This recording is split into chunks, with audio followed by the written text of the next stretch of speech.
মামা তুমি আমাদের বাড়ি যাও না কেন? তোদের বাড়ি আমি কি যাব? তোমরা তো অনেক বড় লোক মানুষ।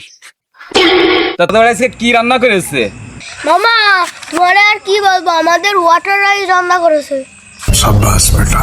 তুমি যে আমাদের বাড়ি খেয়ে এসে নে। ওয়াটার রাইস কি রে ভাই? এ তো কোনোদিন শুনিনি। হতেই পারে, বড় লোক মানুষ তো, বড় লোকের খাবার দাবার হতেই পারে। ভাই একটা কথা শোনেন তো। বলেন। আমার ওই বাইক নে বললো কি যে মামা আমাদের আজকে ওয়াটার রাইস রান্না করেছে। এই ওয়াটার রাইসটা কি কোনদিন আমি তো বুঝতে পারতেছি না। ভাই আপনি এখনো ওয়াটার রাইস চেনেন না? আরে ভাই ওয়াটার রাইস মানে ওই যে পান্তা ভাত খাই না আমরা সকালবেলায় উঠে, ওই পান্তা ভাত ওইটা বলে ওয়াটার রাইস। আমি গেলাম ভাই।